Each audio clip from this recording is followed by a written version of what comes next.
resulta más cómoda, más que es hablar un poco más de ciencia, aunque voy a tratar de que sea una ciencia dedicada a personas pues, como vosotros, que sois más... yo os comparo con los alumnos de primer curso de la carrera. Sí, vamos a ver cómo se lo explicaría a un alumno de primer curso de carrera de medicina, o a lo mejor de segundo, ¿no? No lo sé. Muy bien.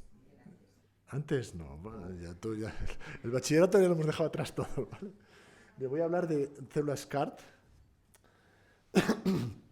CART es un acrónimo, como siempre, los americanos les encanta esto, y a todos en general nos gusta, ¿no? Y es el acrónimo de Chimeric Antigen Receptor Cells. La T es porque son células T. Es decir, es una construcción que se hace en el laboratorio utilizando células T de un sujeto, que suele ser ahora mismo el paciente. Ya veremos si en el futuro puede ser de un donante. Ahora mismo son del propio paciente.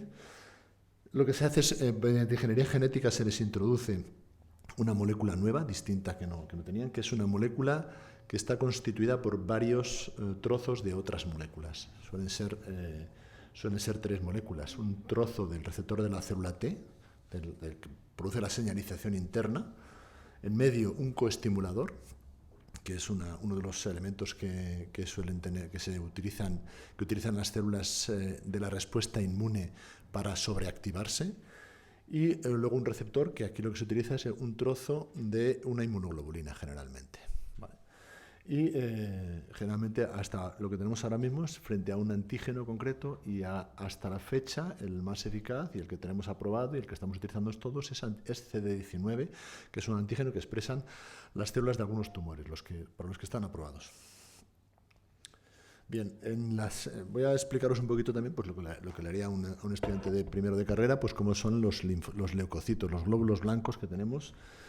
Aproximadamente todos tenemos una cifra de leucocitos en la sangre de 6 a 10.000 leucocitos por cada milímetro cúbico. ¿Vale? Esto, si lo hacemos para 5 litros de sangre que suele tener un ser humano, pues son 8.000 millones de células. ¿Vale? En total, pero luego no solamente 8.000 millones por litro, que son 40.000 millones por 5 litros. Y en total, si añadimos los que puede haber en el bazo, en la médula ósea, en las placas de Pey, en todo el resto del cuerpo, nos vamos a 10 elevado a 12, al billón, ¿no? de células, es más o menos lo que tenemos. Y estas son las células que se distribuyen en estos 3 tipos. Y en la sangre periférica, en la sangre que sacamos en cualquier análisis, nos encontramos con estos 3 tipos celulares. El tercero se subdivide. El primer tipo son los granulocitos, que son los más frecuentes, 65%. El segundo tipo son los monocitos, que son un 5%. Estos son los que forman parte de la inmunidad natural o innata, la que tenemos todos, y son las células que, para que os hagáis una idea, son las células típicas del pus que tenemos cuando aparece un absceso o una infección cutánea, y los podemos ver, los que dan ese aspecto blanquecino al pus. Son las más frecuentes ahí. Y el segundo tipo celular son los linfocitos, ¿vale? Que no son distinguibles entre sí. Yo los he puesto ahí con distintos colores, pero solamente podemos distinguirlos utilizando técnicas específicas, técnicas inmunes, técnicas con anticuerpos. Son los linfocitos T, que son un 25% del total de las células. Los linfocitos B, que son los que producen los anticuerpos, un 5% de las células totales de la sangre. Y el linfocito natural killer o asesino natural, que son otro 5% aproximadamente. Como veis, entonces las células que tenemos, un poco como, no sé si en las que nos vamos a focalizar son en estas, que son los linfocitos T, que, repito, se distinguen porque tienen en su superficie un receptor específico para los antígenos, para las proteínas, para reconocer aquello que es extraño en el cuerpo, un receptor específico que se llama receptor de célula T, y que es uno de los trozos que vamos a utilizar para construir esa proteína que le vamos a meter a las células. Bien, esos linfocitos T, para ejercer su función, utilizan ese receptor que tenemos aquí. A ver si me sale bien. Ahí. Bueno, ese receptor que tengo ahí en color verde y rojo, el receptor de célula T, que lo que hace es reconocer antígenos que las células tumorales o las células enfermas en general presentan a través de esta molécula que hay en medio, que se llama la molécula HLA, o la molécula del antígeno mayor de histocompatibilidad. ¿Vale? Pues entonces ese linfocito T reconoce ese antígeno, lo reconoce como extraño, y entonces lo que hace a continuación es hacer una respuesta inmune, liberar citocinas, liberar perforinas, etcétera, que destruyen a la célula tumoral. ¿Qué hacen las células tumorales para defenderse, para escaparse de este mecanismo? Pues lo que hacen es eliminar la presentación de antígenos y tener esos antígenos en su superficie sin más. No pueden evitar tenerlos, es decir, cualquier célula tiene proteínas en su superficie, que son antígenos, pero al no estar presentada por el antígeno mayor de histocompatibilidad, el linfocito T no la puede reconocer. Entonces, ¿qué es lo que vamos a tratar de hacer nosotros? Lo que vamos a intentar hacer es sustituir ese receptor de célula T por uno quimérico, que teniendo una función de reconocimiento, una descoestimulación y la parte final de señalización interna, pues ejerza las mismas funciones y al final acabe produciendo esa mortalidad que queremos sobre la célula tumoral. ¿Vale? Bien, esto, que es muy bonito verlo así, ha sido ha llamado muchísimo la atención, ha hecho que muchas revistas científicas en general se hayan interesado por él, porque además es que funciona. Y también ha llamado mucho la atención en todos los medios de comunicación generalistas. Ha habido muchísimos artículos a propósito de las células CAR-T, que es esa célula que os acabo de mostrar, y lo digo porque funciona, y esto lo podemos ver muy bien en esta diapositiva. Esto es una diapositiva de las que nos gustan tanto a los hematólogos, de curvas de supervivencia. Como podéis ver aquí, la curva de supervivencia de estos pacientes, que son pacientes con linfoma difuso de célula grande resistente o en recaída, pues tienen apenas, no llega prácticamente al 10% de supervivencia a largo plazo.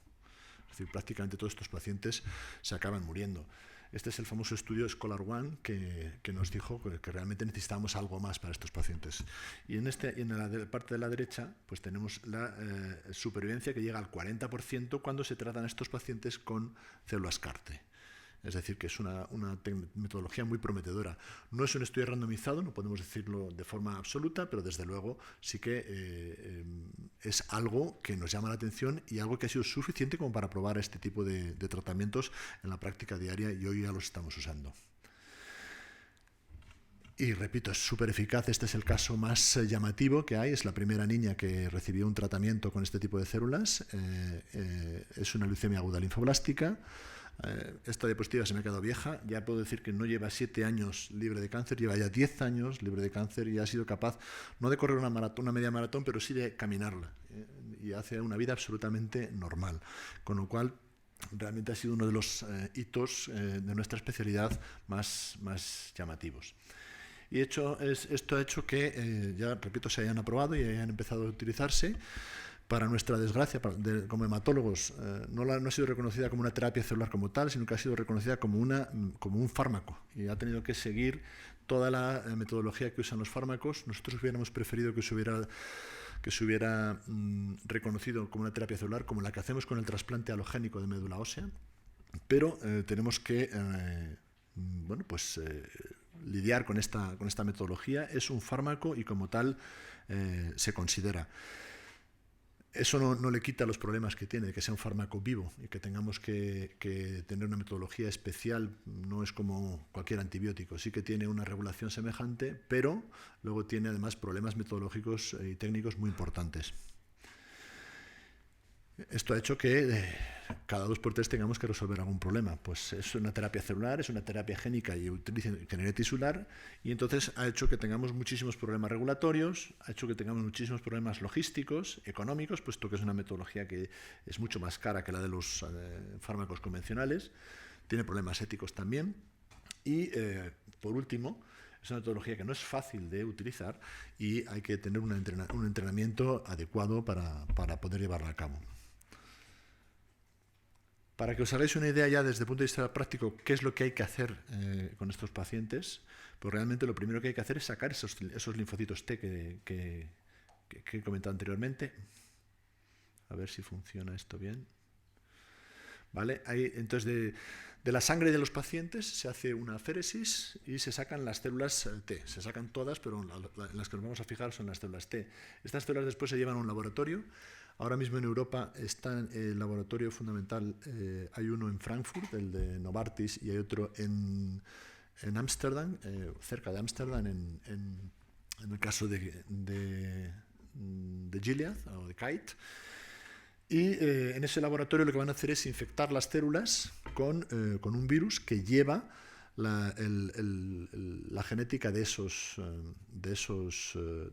CAR, de ese receptor quimérico que he comentado anteriormente, y lo inserta dentro del genoma de las células, y esas células empiezan a producir ese CAR en su superficie. Y a continuación se hace, esto más o menos viene a ser un día aproximadamente, un día de transporte, un día de infección, luego debe llevar 7 días de proliferación aproximadamente, y con eso ya tendríamos listo el CAR. Pero después hay que añadirle otros 7 días que llevan de control de calidad, de control de que no hay infección, etc. Y luego ya llevan un día de criopreservación y después otro día de transporte. Entre el día de criopreservación y el transporte puede pasar el tiempo que queramos, porque tenemos a las células congeladas y podemos ahí adaptar la situación del paciente de forma adecuada a la liberación del CAR, después, de la célula CAR.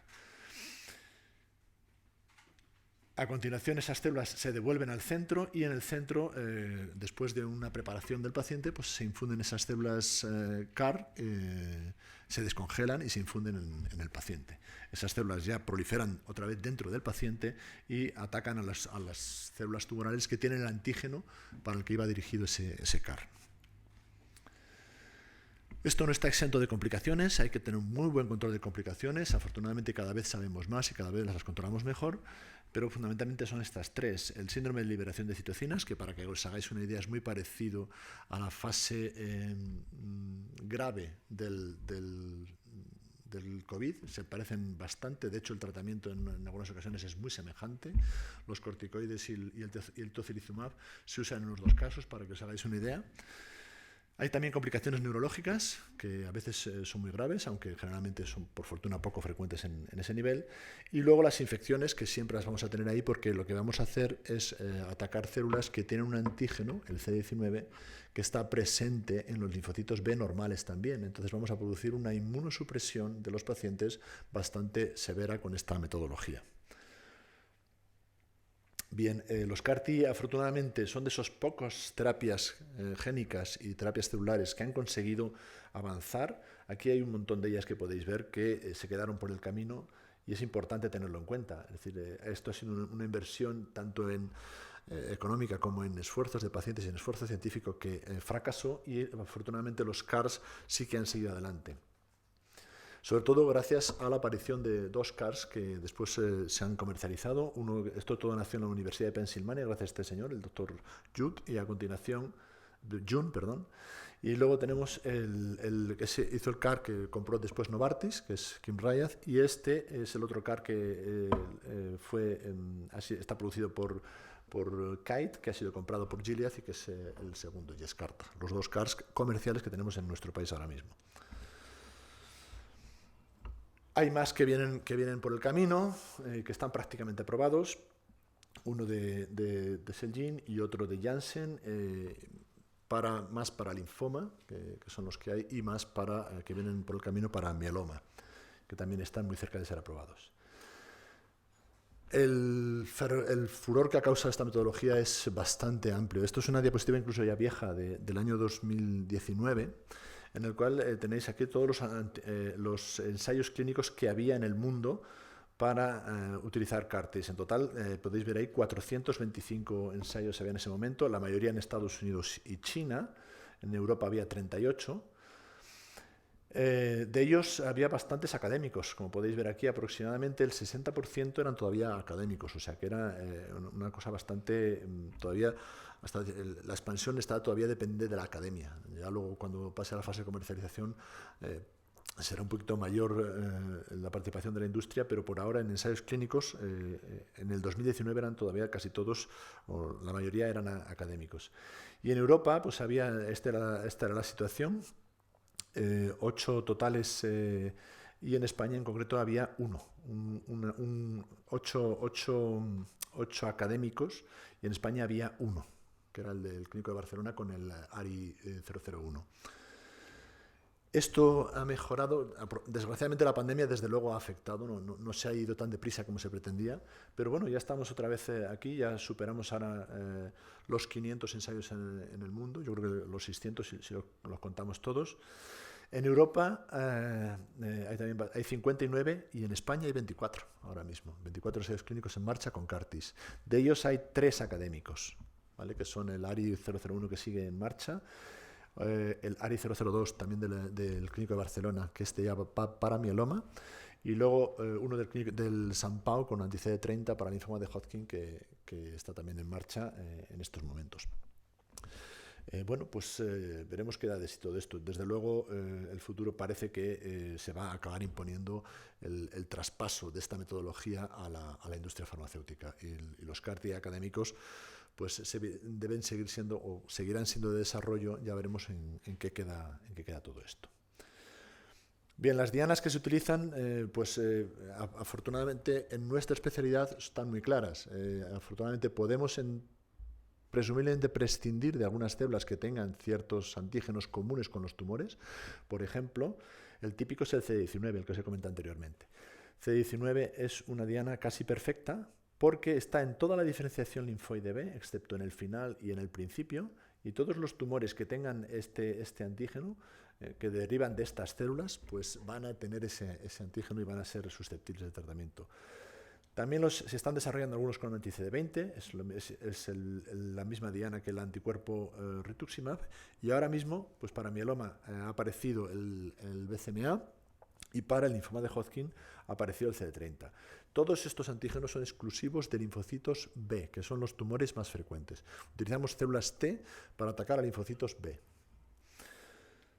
En el caso de los tumores sólidos, por desgracia,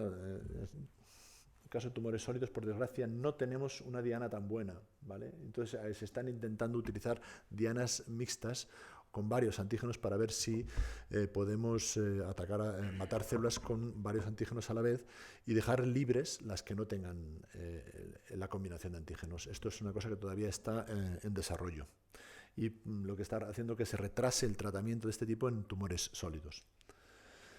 Y luego hay muchísimas otras posibilidades. Por ejemplo, en mieloma, esta es una de las diapositivas típicas. Aquí nada menos que aparte del BCMA que os he comentado anteriormente, hay otras 5 potenciales dianas, antígenos contra los que puedo dirigir mis células CAR-T. Bien, entonces ahora mismo los CAR-T que se pueden utilizar en España están siendo básicamente CAR-Ts comerciales, que requieren todos los pasos de los fármacos como pues, autorización de comercialización centralizada por la EMA y después que cada país dé la financiación. Las hay también in-house o académicas que también estamos utilizando. En concreto, yo os decía que había 3 ensayos en España donde se están utilizando, pacientes que lo están recibiendo ahora mismo. Y luego, por supuesto, los CAR-T que estamos utilizando todos en ensayo clínico. Aproximadamente en mi centro, por ejemplo, que es un centro infusor CAR, la mitad, el 60% de los CARs que ponemos son de ensayo clínico. Bueno, es decir, son fármacos que todavía no están autorizados. Las neoplasias en las que están dirigidas pues son leucemias agudas, linfoma difuso y leucemias infantiles, básicamente. Estas son las leucemias agudas, leucemias linfoides crónicas, linfoma de Hodgkin, no Hodgkin y mieloma. Estos son las indicaciones fundamentales. Bien, ¿cuáles son las estimaciones de pacientes? Ahora ya tenemos el fármaco, vamos a utilizarlo en pacientes, se ha aprobado, se ha financiado, el Ministerio lo financió, y entonces lo primero que hay que hacer es cuántos pacientes podemos tener.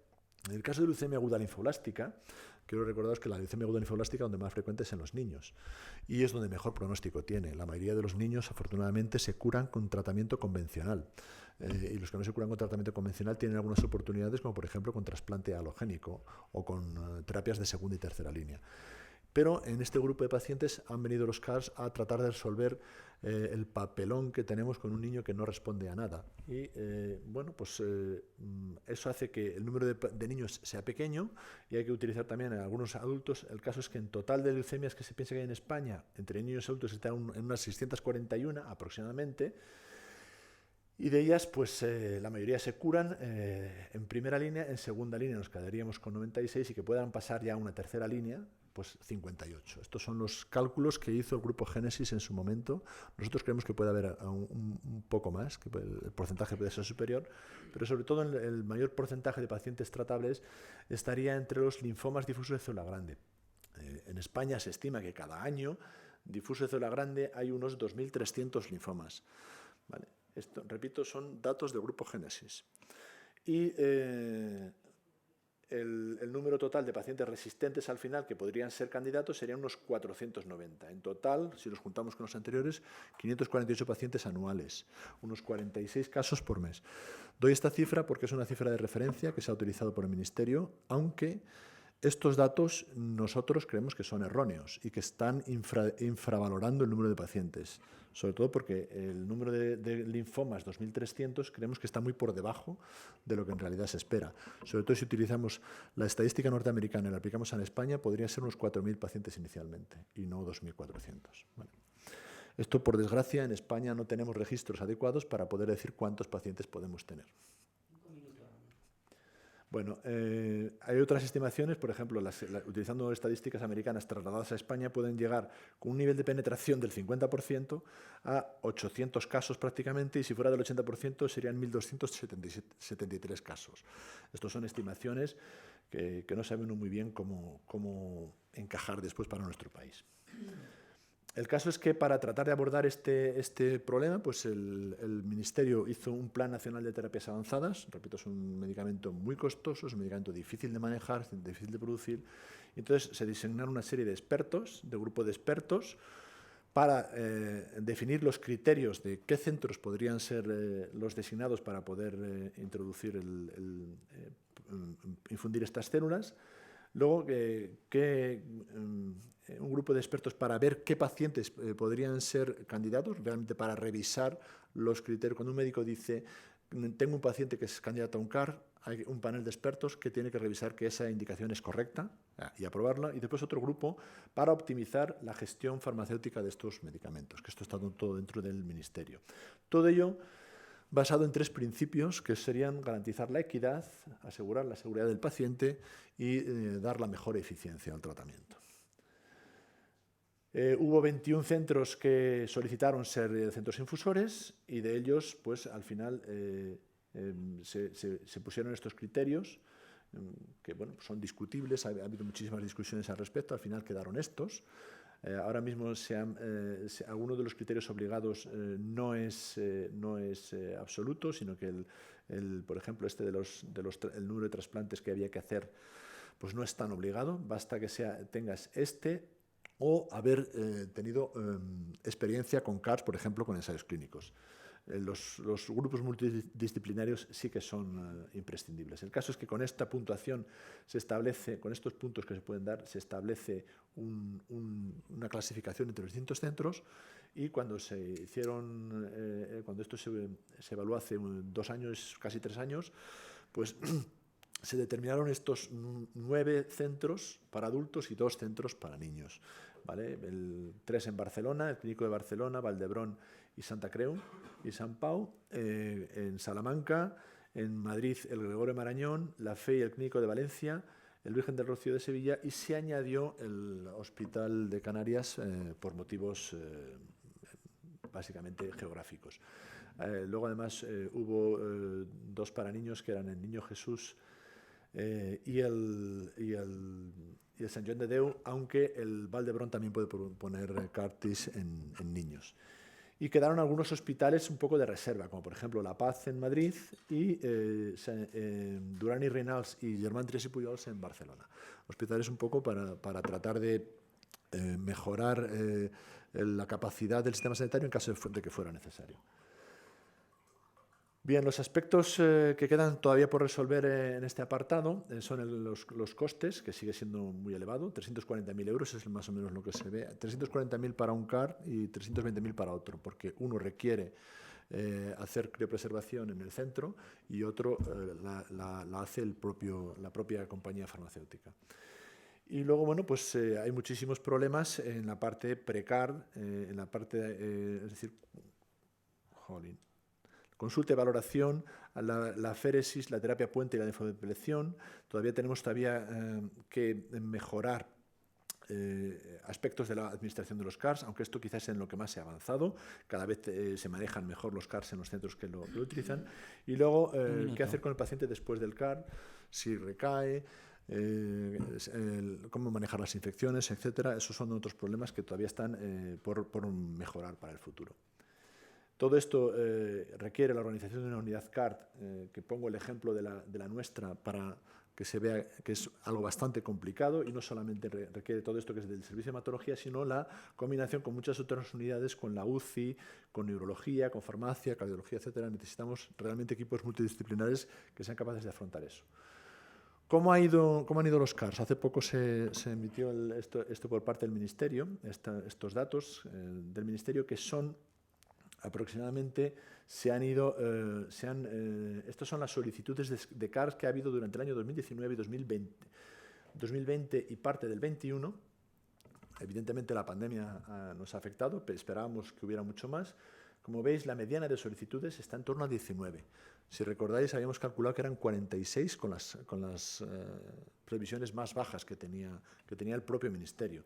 Es decir, que estamos muy lejos de la vida real, ¿vale? La mayoría de los casos que se han pedido, pues aproximadamente el 80%, bueno, si vamos en los números totales, el 87% de las solicitudes han sido consideradas favorables por parte de los expertos, es decir, la gente está indicando bastante bien las CARs. Y el problema que hay es que luego los pacientes se van perdiendo. Por ejemplo, de las primeras 375 solicitudes que hubo, favorables 326, pero después, cuando uno se pone a decir, venga, vamos a empezar a hacer el tratamiento del paciente, a prepararlo, ya nos hemos perdido un 9%, perdemos otro 23% cuando vamos a la aféresis, y realmente se administran después de la aféresis 175, es decir, se van perdiendo hasta un 53% de los pacientes se pierden por el camino, pues porque progresan, porque la aféresis no es buena, etc. La mayoría de las solicitudes de los pacientes se considera que cumplen con los criterios CAR-T. Un poquito más deprisa. Prácticamente todas las comunidades, bueno, no prácticamente, todas las comunidades autónomas han pedido algún paciente para CARs. Queda alguna provincia por ahí que no lo ha pedido todavía, por ejemplo Ávila, todavía no ha pedido ningún CAR, y creo que hay alguna en Castilla-La Mancha que tampoco lo ha pedido, pero el resto prácticamente todos las han pedido. Y quizá uno de los datos más importantes que yo he visto en el informe del Ministerio es 64 días desde la solicitud hasta la administración del tratamiento. Es decir, que es mucho tiempo el que pasa ahí. Entre la solicitud, lo que ocurre es que, para mí esto es una sorpresa, la mayor parte del retraso se produce después de la aféresis, desde la aféresis hasta la administración del tratamiento.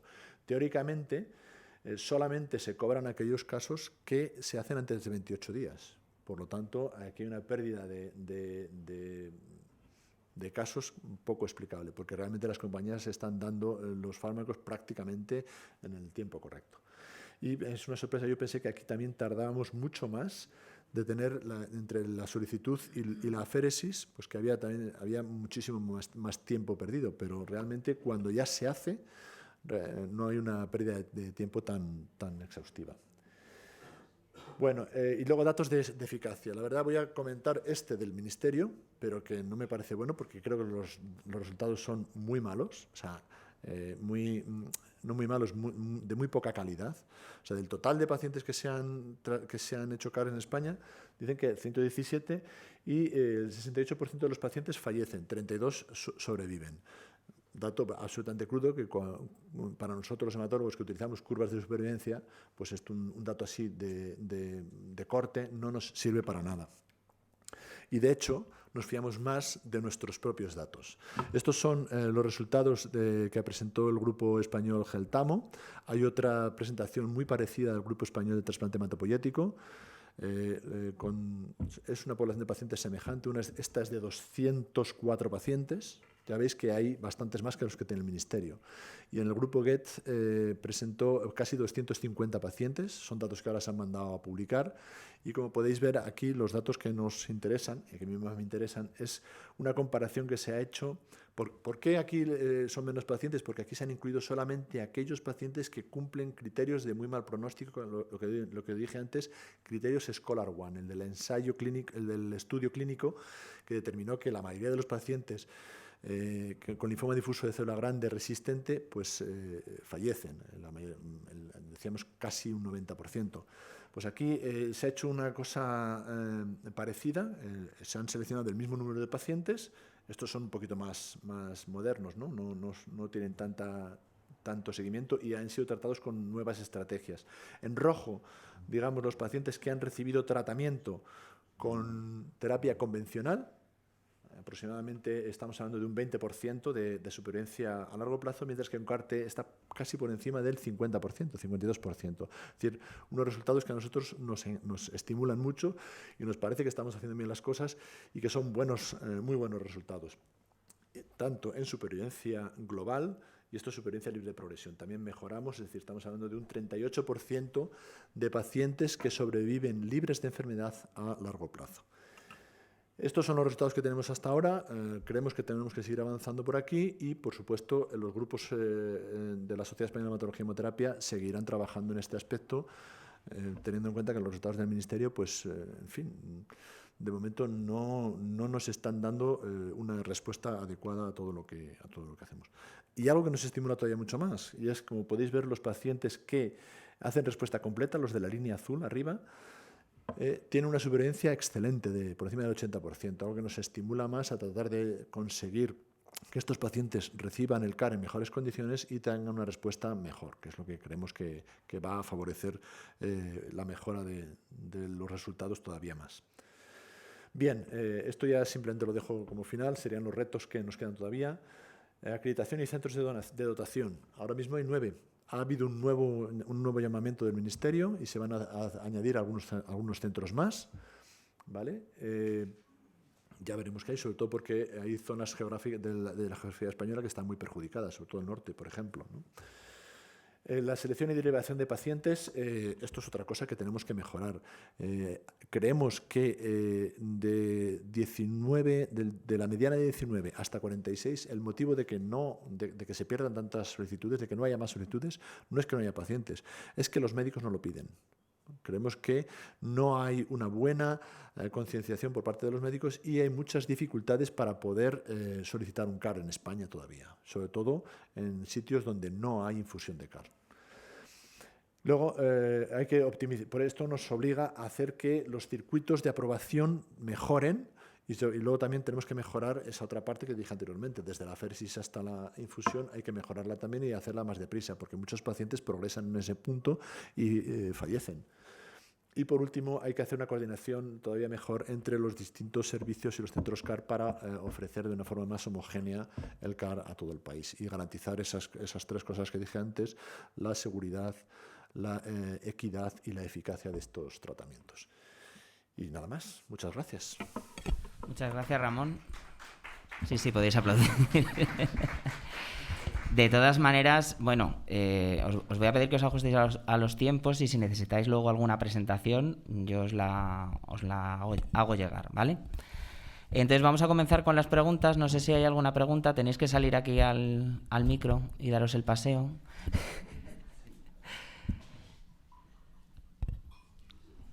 Si no, hago yo alguna pregunta. Vale, yo te oigo, sí. Es para grabarlo, Teresa, si no te importa. Pues venga, ven, para acá.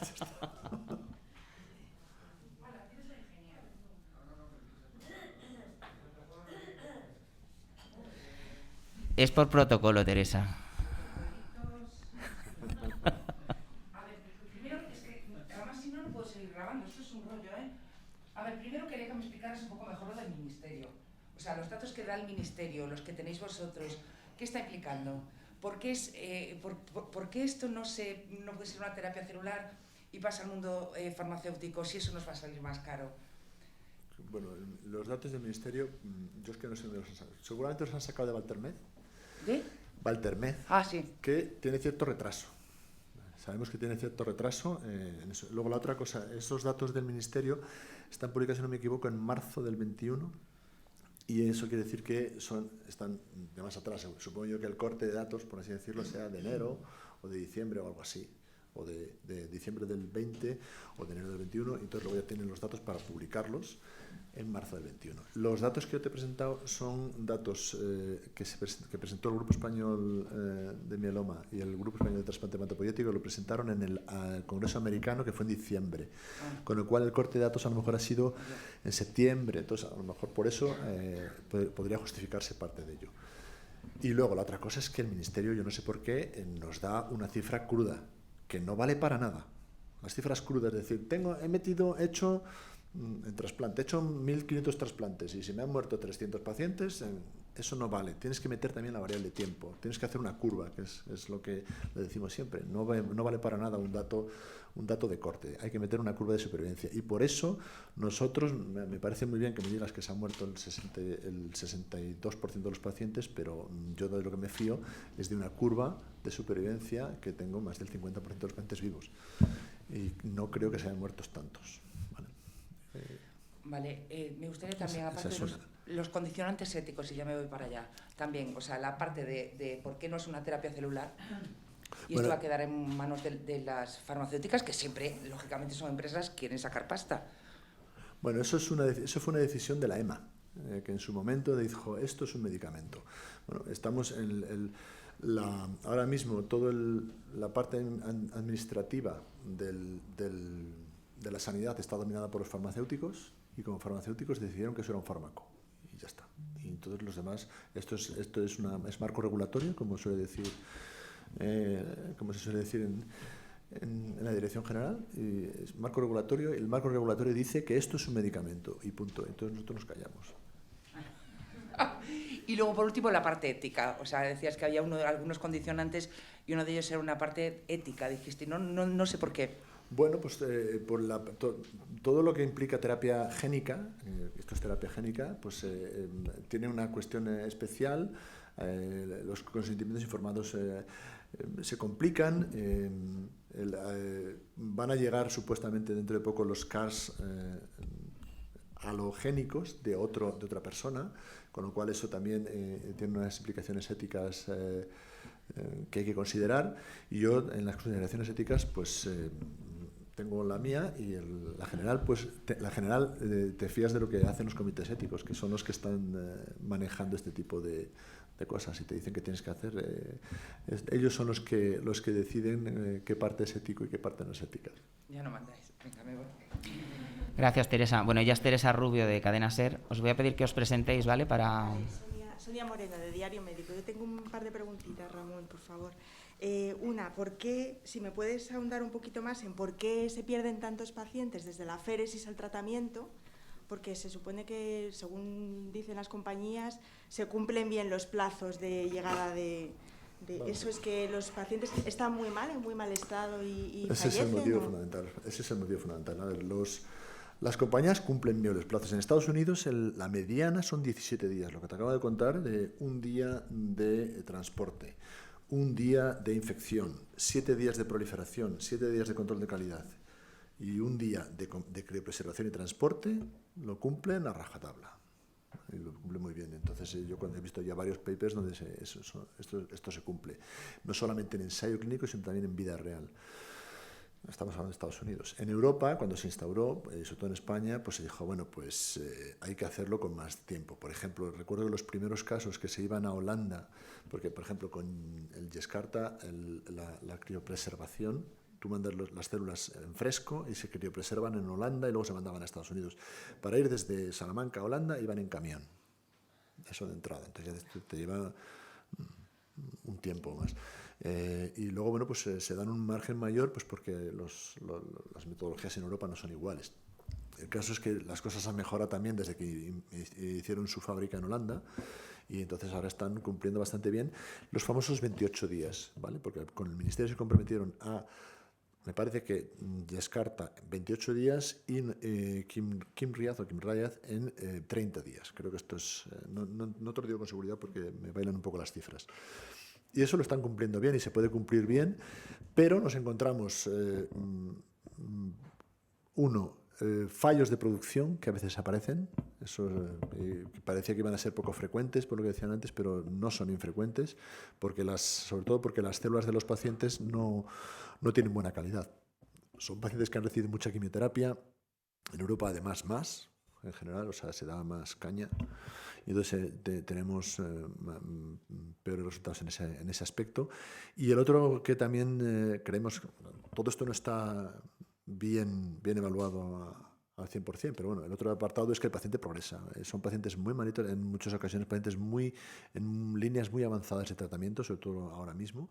Esperamos que en el futuro se seleccionen mejor los pacientes y se decidan los tratamientos antes, de modo que el paciente no esté tan malo. Y entonces ese es el otro punto donde el paciente puede fallar, que es en el que progrese durante esos días o que le pongas el acondicionamiento que le vas a hacer, la preparación, y no funcione correctamente.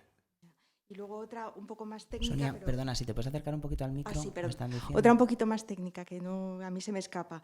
Porque si hay varios CAR comercializados y académicos que tienen el receptor antigénico quimérico diferente, o sea, eso es lo que sirve para la patente, entiendo, ¿no? Y para diferenciarlos. Sí. Pero siempre se dirigen al CD19 en este caso. Entonces, mi pregunta ¿influye en los resultados eso? Mucho, ¿O es simplemente una excusa para Hay mucha diferencia. De entrada, en primer lugar, el trozo del anticuerpo que se dirige contra el antígeno, eso es diferente para cada anticuerpo, para cada compañía, es totalmente distinto. Y hay anticuerpos que funcionan mejor y funcionan peor. O sea, la afinidad del anticuerpo, del receptor por el antígeno es diferente.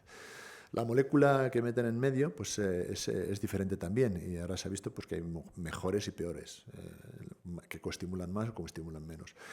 Y luego la parte interna del receptor de célula T en general es más común. Luego están, pero básicamente la historia son esas dos cosas, y que realmente dan diferencias en cuanto a patente. Y en cuanto a eficacia, por ejemplo, pues son pequeñitas, pero pueden ser importantes, ¿vale? Ya está todavía pendiente de publicación, pero parece que dentro de estos estudios que hay, pues uno es más eficaz y un poquito más tóxico, y otro es menos tóxico y un poquito menos eficaz. Eso es algo que también se verá y hará que además se prefiera uno sobre otro según qué paciente. Muchas gracias. Sí, Eva.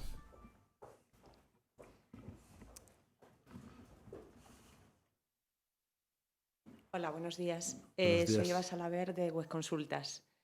Yo quería preguntar, tú has comentado que después de la terapia hay que hacer como un seguimiento al paciente. Quería saber un poquito qué pasa después de esa terapia, durante cuánto tiempo, qué tipo de pruebas se hacen. Bueno, básicamente hay un seguimiento del CAR que se suele hacer por citometría de flujo para ver cuánto dura el CAR. También hay metodologías moleculares. Entonces, para ver si queda CAR, cuántas células le quedan al paciente. ¿Esto es algo parecido a los anticuerpos estos que nos medían cuando teníamos el coronavirus, por ejemplo? Esto es más específico, ¿vale? Porque los anticuerpos son muy variables y a veces el seguimiento pues, no sabes muy bien cuál estás siguiendo, si es contra el spike, si es contra el cápside, si es contra una zona del spike, del Omicron, el del otro, puede ser diferente. Aquí el CAR siempre es el mismo. Entonces utilizas citometría de flujo y ves una célula T que está captando CD19. Y entonces ese es el CAR y lo distingues muy bien del resto de las células. Las puedes contar por microlitro, es decir, cuántas células CAR tiene este paciente por microlitro. ¿Le quedan en sangre periférica o no? ¿Le quedan si el paciente recae y les traes una biopsia para hacer una adenopatía, cuántos CAR le quedan en la adenopatía o no? Eso lo puedes hacer también. O en la médula para una linfolástica lo puedes mirar también. Eso se mide seriadamente y puedes ver más o menos cuánto tiempo le puede durar el CAR, que puede durar hasta un año, quizá más. Y otros, en cambio, los que recambian pronto, por ejemplo, pues le duran apenas un mes o incluso menos. Y algunos ni siquiera proliferan. Eso es algo que lo tienes que ver bien, y para tratar luego de ver bien cuáles pueden ser las causas de un fracaso terapéutico en estos pacientes, que como ves hay bastantes. O sea, 40% estamos muy contentos, pero 60% fracasan. Y luego pues hay que seguir al paciente pues para cuidar el resto. Sobre todo, uno de los problemas que hay es que les producimos una enfermedad, una inmunosupresión como la de los niños de la agamaglobulinemia, pues le producimos una agamaglobulinemia al paciente. Lo dejamos sin anticuerpos normales durante mucho tiempo. Y en muchos casos hay que reponerlos desde fuera de donantes, de donaciones de inmunoglobulinas de personas sanas. Entonces hay que hacer también un seguimiento al paciente para cuidar de eso, cuidar de que no se infecte, y sobre todo luego la respuesta, ver que la respuesta se produce a los 3 meses, al mes y a los 3 meses, y que se mantiene al año, por ejemplo. Y has mencionado también la posibilidad de que, porque ahora se cogen las células del propio paciente, pero has mencionado que también en un futuro se podrían coger las de un donante, que es donde también empezaban con el tema ético. ¿Qué ventaja supondría el coger de un donante? La ventaja, dos ventajas fundamentales. Primero, coges una célula sana, auténticamente sana, que nunca ha recibido quimioterapia. Las de los pacientes han recibido quimioterapia, han recibido esteroides, es decir, pueden estar muy influenciadas por eso. En cambio, de un donante, estás escogiendo una célula T, en principio, sana. Y en segundo lugar, pues es una célula, como dicen, es una cosa muy americana, es off the shelf, es decir, la tienes en la estantería. No tienes que andar sacando la célula del paciente, mandarla, esperar y que vuelva. Aquí la tienes, se sacan del donante, se meten en un congelador, y las tienes en el congelador disponibles para decir, este paciente necesita CAR, se lo pongo mañana, y mañana lo tienes puesto. Es mucho más compleja porque esa célula sana podría atacar a otros tejidos, reconocer como extraños a los tejidos del paciente, lo mismo que nos pasa con el trasplante alogénico, pero bueno, pues hay que manipularla genéticamente para que eso no se produzca. Tienes que cargarte el receptor de célula T propio de esa célula. Pero en un futuro se espera que... Se está haciendo, ya se ha hecho, ya hay resultados, y hay resultados bastante alentadores. Entonces, sobre todo, además, también van a ser más baratas, en fin, eso tiene muchas ventajas. Pues, ya. Muchas gracias, Eva. No hay tiempo para más preguntas y además vamos fatal de tiempo. Así que muchas gracias, Ramón. Vamos a pasar a la siguiente ponencia.